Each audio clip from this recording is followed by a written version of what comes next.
পূর্বাচলে plot বরাদ্দে দুর্নীতির অভিযোগে করা আলাদা ৩ মামলায় সাবেক প্রধানমন্ত্রী শেখ হাসিনা, তার ছেলে সজীব ওয়াজেদ জয়, মেয়ে সাইমা ওয়াজেদ পুতুল সহ ৪৭ আসামির বিরুদ্ধে আগামী ২৭ নভেম্বর রায় ঘোষণা করা হবে।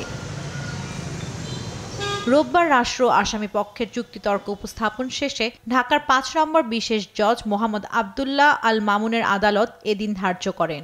দুদকের আইনজীবী খান মোহাম্মদ মইনুল হাসান জানান, আসামিদের সর্বোচ্চ শাস্তি চাওয়া হয়েছে। এই মামলার মোট আসামি ১২ জন।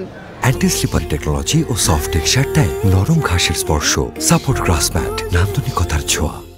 আগামী ২৭/১১/২০২৫ তারিখে রায়ের ঘোষণার জন্য আছে এবং আদালতের নিকট আমরা প্রার্থনা করেছি সর্বোচ্চ শাস্তি প্রদানের জন্য। কোনো অবৈধ আদেশ মানতে গণপ্রজাতন্ত্রী বাংলাদেশ সরকারের কোনো কর্মকর্তাই বাধ্য না।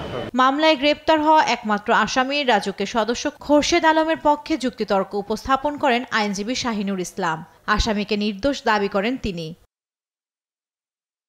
গেল জানুয়ারিতে প্লট দুর্নীতির অভিযোগে ৬টি মামলা করে দুদক। অভিযোগ, সাবেক প্রধানমন্ত্রী শেখ হাসিনা ও তার পরিবার ক্ষমতার অপব্যবহার করে নিয়মের বাইরে পূর্বাচল আবাসন প্রকল্পের ২৭ নম্বর সেক্টরের ২০৩ নম্বর সড়কের ৬টি প্লট নিজেদের পক্ষে বরাদ্দ নেন। এর মধ্যে ৩ মামলার রায় হবে আগামী বৃহস্পতিবার। জান্নাতুল মোহনা, দেশ টিভি, ঢাকা।